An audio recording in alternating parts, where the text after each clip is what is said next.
what I expected, and what you get is a lot of rhetoric from Trump, a lot of boasting, a lot of talking like a tough guy. But then in the end, he just doesn't deliver very much. And the problem that he faces is we don't have a lot of weapons in the inventory to give to the Ukrainians, as everybody has been saying ad nauseum for months now. And furthermore, we can't supply them with manpower, which is what they really need. And then he said, I'm going to punt on sanctions. They're not going to be sanctions now, maybe in 50 days. So if you sort of look at the threat to Russia that he's trying to deliver, it's just not much of a threat at all. It's just a lot of empty rhetoric. Well, in fact, let's just jump to see what that rhetoric was. Here's kind of the takeaway, the heart and soul of what we were all waiting to hear. Here's how he put it. We are very unhappy, I am, with Russia, but we'll discuss that maybe a different day. But we're very, very unhappy with them, and we're going to be doing very severe tariffs if we don't have a deal in 50 days. Tariffs at about 100%. You'd call them secondary tariffs. You know what that means. And that's the way it is. It can be more simple. It's just the way it is. I hope we don't have to do it. You know, President Trump entered office saying that he would have this solved before he took office, after he had won.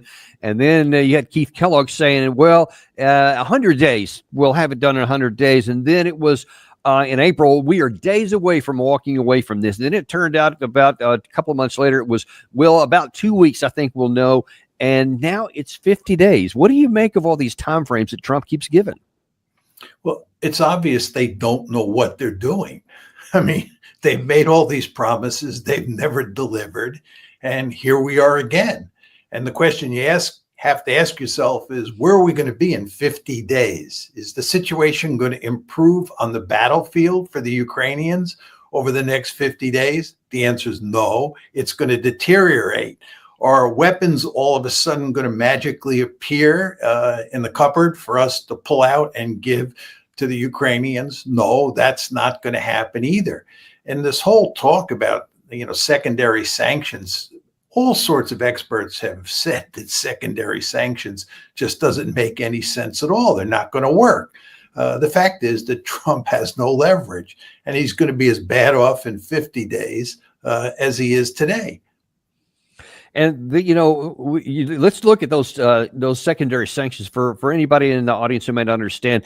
Explain a little bit about what those are, and then why you say they actually aren't going to work. Well, the thing is that the Russians have been sanctioned about as much as you can sanction any particular country. There's not much you can do to the Russians in terms of sanctions. The secondary sanctions are designed to punish countries that trade with Russia, and that would include countries like China and India. And they're basically going to tell the United States to go take a hike when Trump threatens, to put these huge sanctions on both China and India and many other countries for trading with the Russians. They're going to feel they have the right to trade with China as they see, with Russia as they see fit, and they'll continue to trade. Yeah, I thought it was interesting on Face the Nation yesterday, CBS News.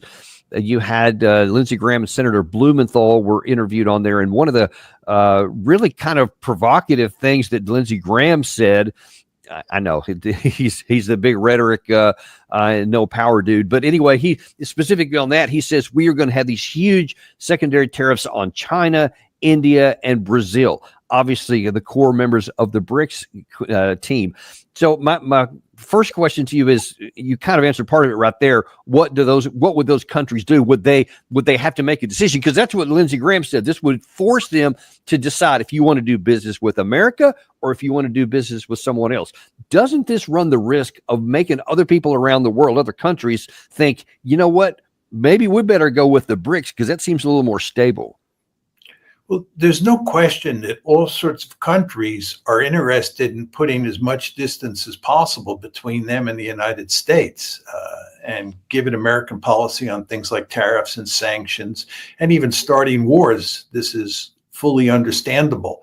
But what's really going on here is that if Trump were to put these sanctions on, and they were to go into effect, if countries like India and China went along with them, it would have devastating consequences for the international economy. You just can't do this kind of thing. And they're not going. These countries like India and China are not going to accept these secondary sanctions anyway. And so if they don't accept the secondary sanctions, and presumably there would be at least enough experts in the administration to realize that it's a gamble to make that threat, and then all of a sudden the other side takes the wrong course, so to speak, and moves against us, then that would harm our economy. Isn't that right? Well, our economy is inextricably bound up with the international economy. So any damage you do to the international economy is going to blow back into the United States. And this is something that Trump doesn't want. You want to remember that one of the reasons that we moved so quickly to shut down the war against Iran after a mere 12 days was because we thought that the Iranians were going to mine the Straits of Hormuz. And that really spooked the Trump administration because they understood that that would have devastating economic consequences. The last thing Donald Trump wants at this point in time is trouble with the international economy, because again, trouble with the international economy spells trouble for the American economy. And this whole idea of secondary sanctions, of putting, massive sanctions on China and India and Brazil because they trade with Russia, is just, I think, not a serious argument. Interesting about the reaction to this. So one of the first reactions I saw literally just right before we came on the air here, the initial response from Russian media on RIA Novosti was that Trump issues ultimatum on Ukraine. And they say, basically, they repeat the thing that he basically gave 50 days to come up with some kind of a deal. How much do you think Russia actually views? I mean, this is obviously not the state. This is just a media company here, but they use the term ultimatum because an ultimatum implies that you have the power to extract pain or do something really bad. But do you think the Russians actually view these threats as actual potential pain? Well, I think a little bit of pain for sure, but not much pain at all. I think the Russians want to have good relations with the United States. I think the Russians want to shut down the war in Ukraine. The problem is that the Russians view what's going on in Ukraine as an existential threat. And as a consequence of that, they've come up with a series of demands, which Putin spelled out last June 14th, and which the Russians view as ironclad. They're just not willing to abandon those demands. And if Trump wants to settle this conflict diplomatically, he has to accept those demands. And he's unwilling to accept those demands, in large part because the people that he has surrounded himself with refuse to accept those demands. So the end result is that Trump has these useless conversations with Putin, and he sends Steve Witkoff off to Russia to have useless conversations with Putin, where we think we can get a ceasefire or we can get the Russians to cave in on their demands. And the Russians make it clear that that's not going to happen. And this leads us then to say that we're deeply disappointed, that it's Putin's fault, and so forth and so on. This is simply wrong.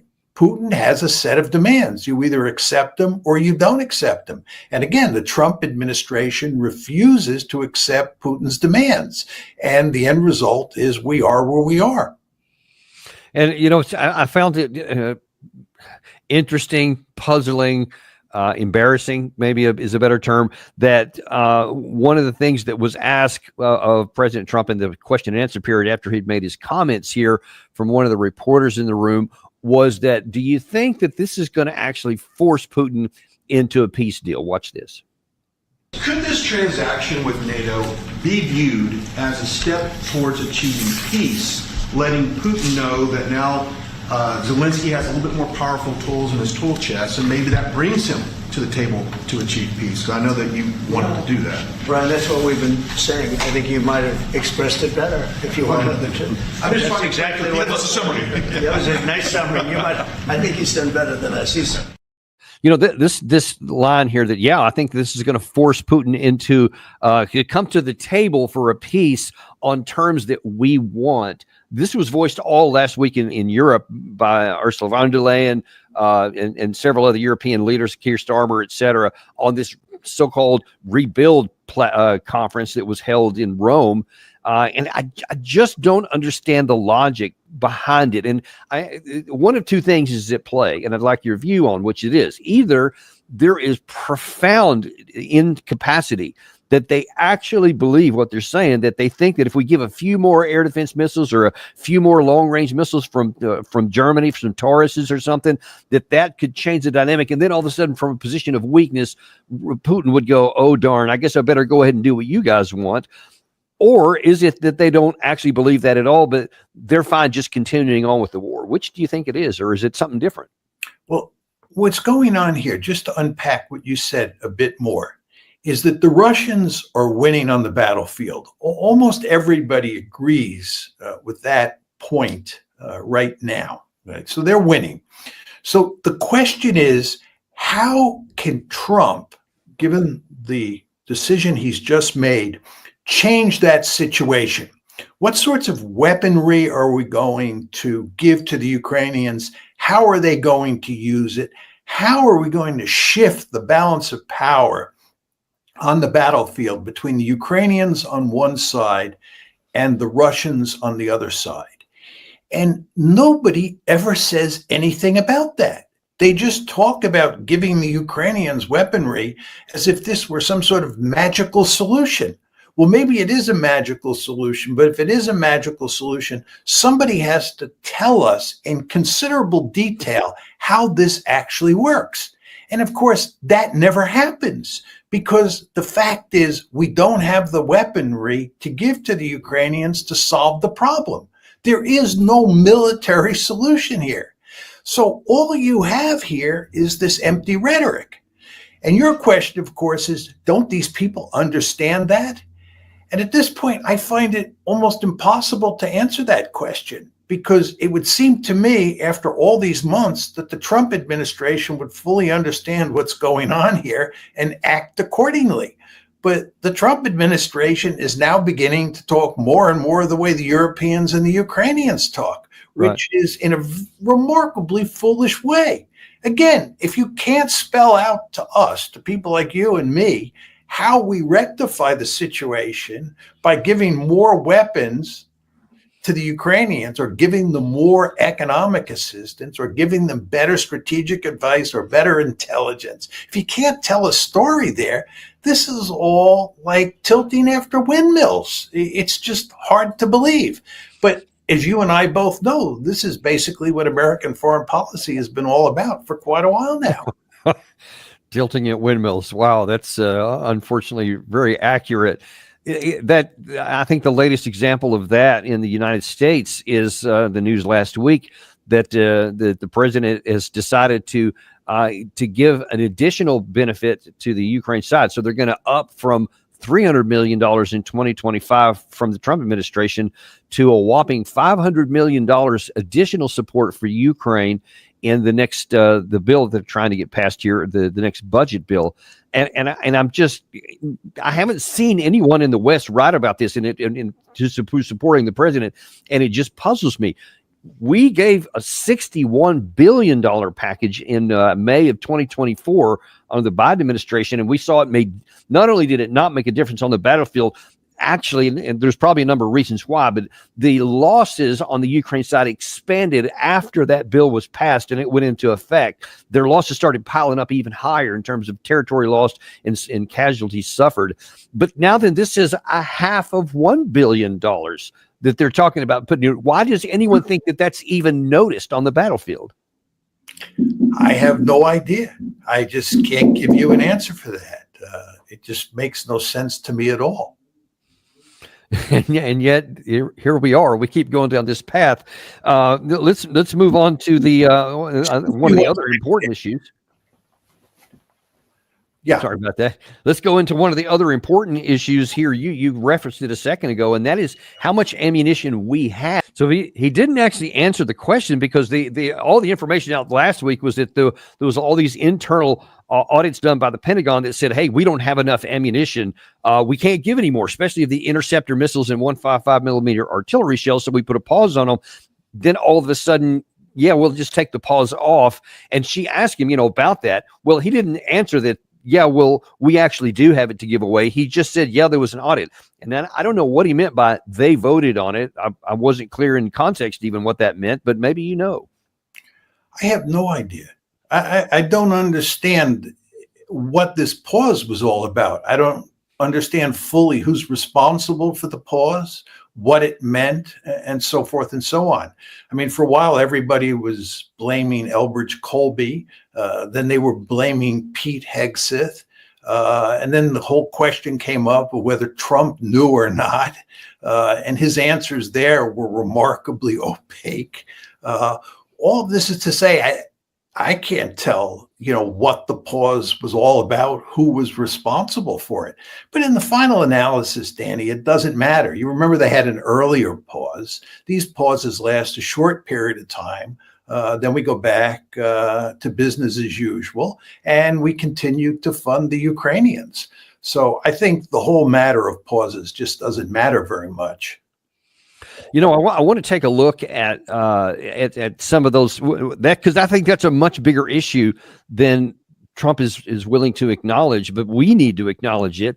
And that is, and on a show I did earlier today, I showed some historical examples from November of 2022, where the U.S. was first in voicing alarm that our inventories of the key weapon systems were getting really low, and we couldn't afford to just continue to give them out. Then in April 2023, retired Admiral Stavridis again issued the alarm, said, hey, we're getting low on our inventories. Then, of course, you had, that's the one right there. Thanks, Gary. And then we also had, you mentioned Bridge Colby. I think on the Wall Street Journal yesterday, they're talking about how, that's the reason they recommended the pause in the first place, because we're below the level that we need to defend our own national security. And so he said, we're already depleted, as he put it there. Then there was, and Gary, if you can throw this one in there too, we didn't talk about this earlier, but it's really poignant here. You had in April of this year, the former National Security Advisor, Jake Sullivan, say that, hey, by the way, we were critically low on long-range weapons too. And check out what he said here about the effectiveness of it. Reason why we didn't provide them originally is because the Secretary of Defense and the U.S. military told the president that the United States did not have enough of these in our inventory to meet our basic deterrence needs for the United States, and said essentially we do not recommend or advise that these be given to another country. Over time, over the course of 2 years, we produced more. And we produced enough to be able to supply Ukraine with somewhere on the several hundred ATACMS. I would just say, in closing, that we ended up providing Ukraine with a very significant number of these systems, down to the level where, again, we basically have no more to give. And the idea that they made a major difference operationally in the war has not been borne out by the evidence. So I think a lot has been put on this ATACMS decision to suggest, if only you'd given ATACMS, the war would have turned out totally differently. And yet the experience of the use of ATACMS by Ukraine on the battlefield, I think, suggests that that is not in fact the case.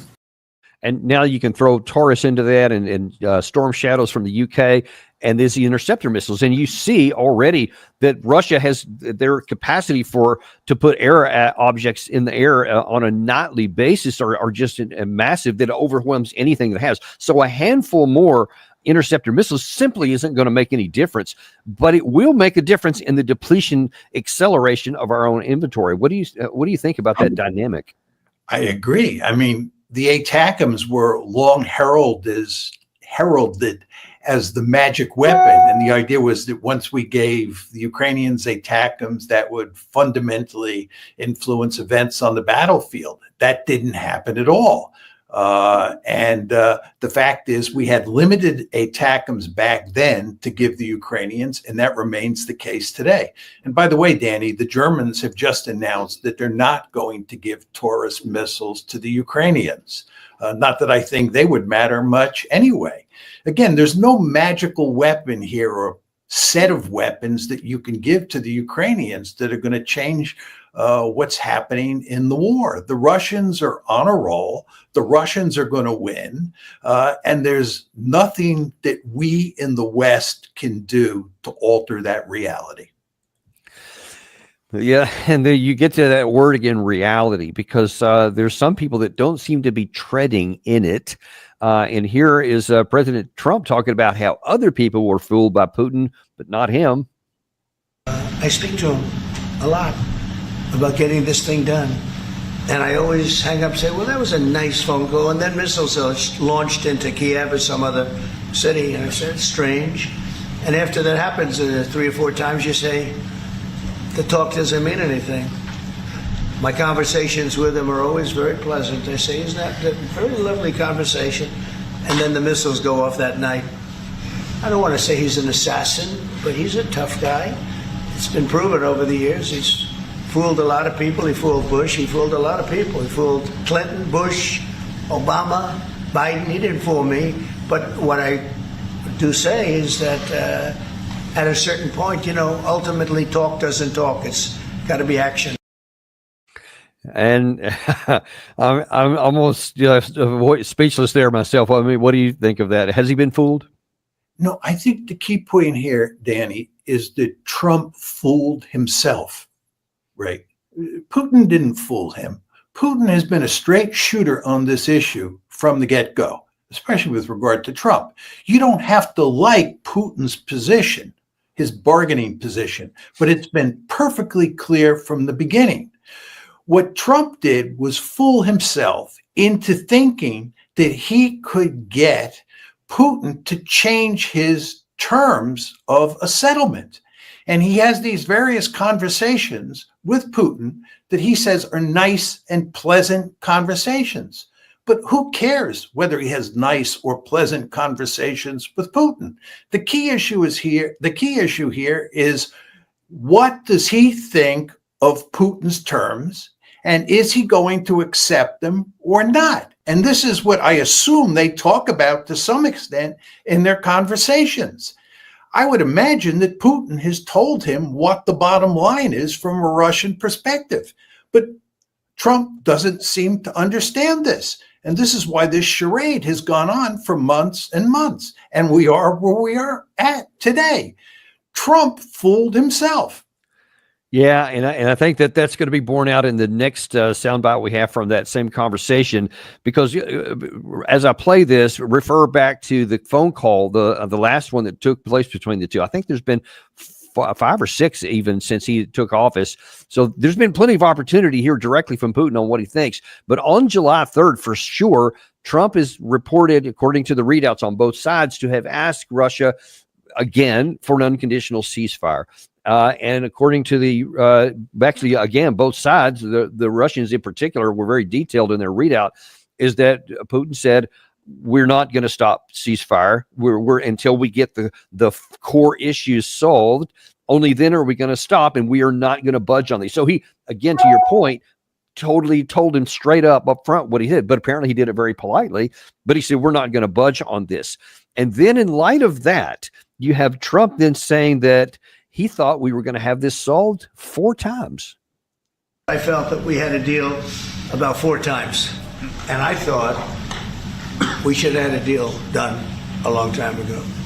But it just keeps going on and on and on. And every night people are dying. A lot of Russian soldiers are dying, by the way. I got to just ask, upon what basis could he possibly think he had a deal when Putin has, as you said, never changed his terms? Yeah, and again, he never says what that deal was. Okay, they nearly had a deal 4 times. Please tell me what the deal was that he thought that he had. And of course, he doesn't tell you because he is blowing smoke when he said they almost had a deal 4 times. And with regard to this issue of the ceasefire, the Russians have said ad nauseum that they will not accept a ceasefire. Nevertheless, Trump and his lieutenants and the Europeans and the Ukrainians continue to push for a ceasefire. The Russians say that is categorically unacceptable. don't these people like President Trump understand that that's just wasting one's time to keep calling for a ceasefire? Furthermore, common sense should tell these people that the Russians would be fools to accept a ceasefire. If you're winning on the battlefield and the other side is losing, why would you agree to a ceasefire to give them, in effect, a timeout so they can reconstitute their forces, rearm, and put up a better fight against you? If you have the other side on the run, the name of the game is to keep pushing. And this, of course, is exactly what the Russians are doing. And to go back to my previous point, it's what the Russians have said they're going to do, period, end of story.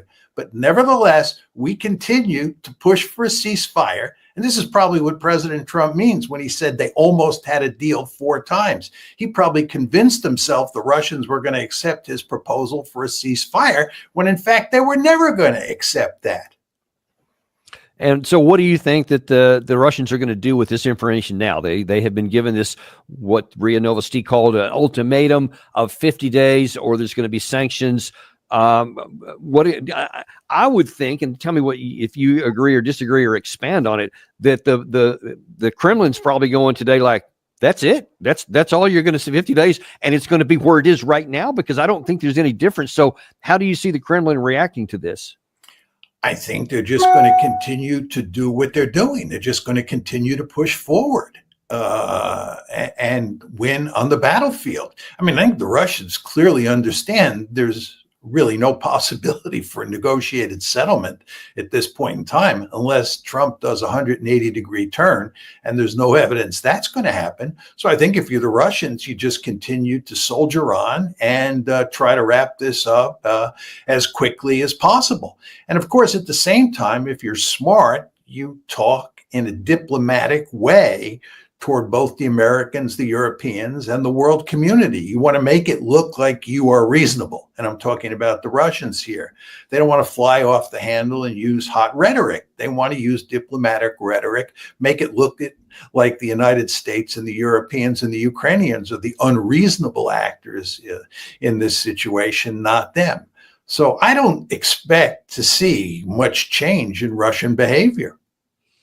Well, yeah, there is one person that was really excited about today's announcement, and that was Volodymyr Zelensky. Gary, if you could roll that one from earlier today. Thank you, General, for participation the first time.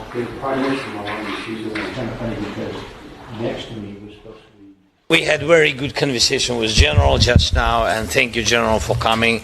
And thanks. We have often meetings with you and your team. Thanks to your team also for coming to Kiev. Thank you so much. We are thankful to President Trump for his all messages and very strong decisions about resuming delivers for us, and we are thankful for bipartisan support. And of course, we had very good conversations in Hague, and we had with President, and we had very good phone conversation. We made some decisions very positive for both countries, and just now we spoke about air defense with General. So you mentioned a second ago, John, that the Russians understand about the power dynamics here. They know that the West doesn't have enough ammunition to make a difference. They know that the Ukraine side doesn't have enough personnel to use them, even if magically they could come up with the ammunition and weapons at the scale that is needed. But what about Zelensky? Because he seemed very, very happy and content that he got these, but he has to know those exact same power fundamentals as well. So the question is he just detached from reality and like Hitler in the bunker in the last days of the Third Reich, or does he have some other play? How do you see that? Well, I think anytime a leader gets into a war and the war goes south, it's rare that that leader cuts his or her losses and exits the war. I think what happens in most cases is that you hang on hoping for a miracle. I think if you look at the American experience in Afghanistan, we were there for 20 years, and it was very clear after less than 10 years that was a hopeless situation. But we just hung on. And President Trump, who was the one who decided to get out, ran into a lot of opposition when he did. And President Biden, who actually did get out, ran into a lot of opposition when he left. And I'm old enough to remember the Vietnam War. I think had Congress not put its foot down, we'd still be there fighting that war. It is very difficult when you have all these sunk costs to just abandon the enterprise, and that's what you're seeing here. I mean, if you think about the price the Ukrainians have paid so far in this war, it's really mind-boggling. I believe that they have lost over 1 million men, and this is battle deaths and badly wounded.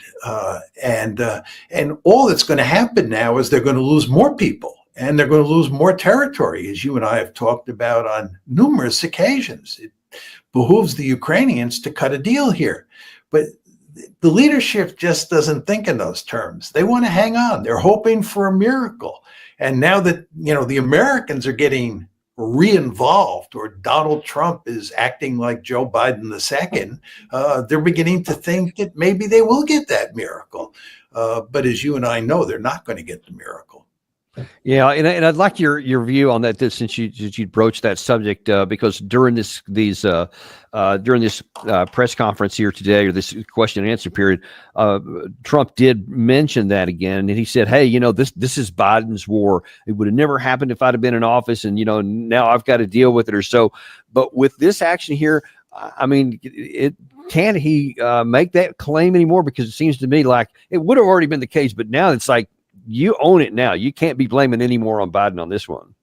Yeah. I mean, I don't believe he could make the argument that it wasn't his war yesterday or last week.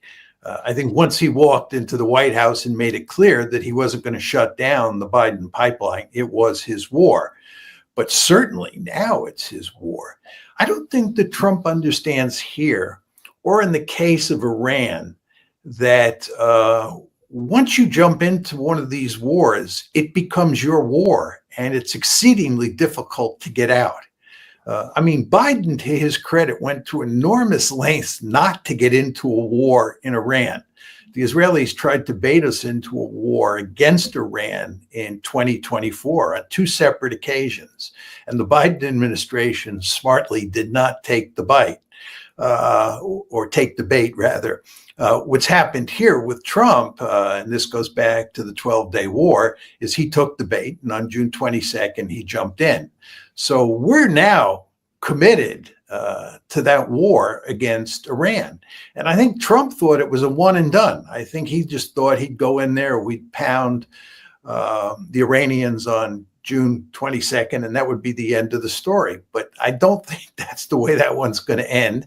And I think the same thing is true here.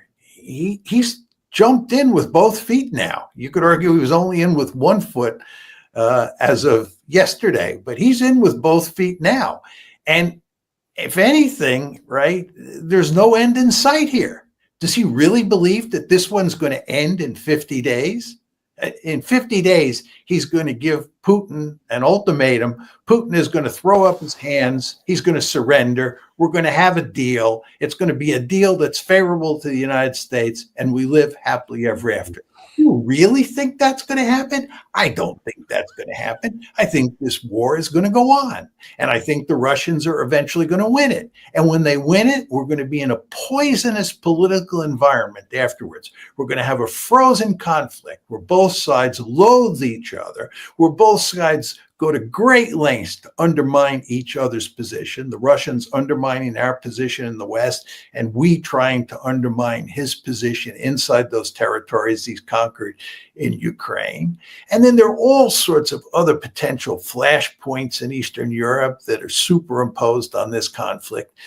Endless trouble is ahead for us, endless trouble. This one is not going to end, and it's a pipe dream for Trump to think that in 50 days he's going to have a magical solution.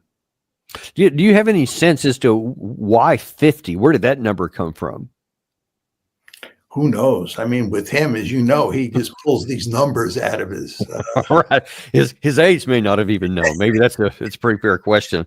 Well, I want to. he operates by intuition. As you know, he probably just decided 50 days is, reasonable time frame. Yeah, I think that's probably the closest expectation. I want to pivot a little bit to the Russian aspect of this. There was an interview given yesterday, and it was published on the Russian media, where Putin was addressing a couple of things here. I'm going to show you two clips from that, but I'm overall kind of curious as to your thought about what is the bigger message he's trying to send, and why did he choose now to make these statements? First of all, he's talking about when he first became president. He actually admits that he was inexperienced when he first entered office and that he trusted the West too much.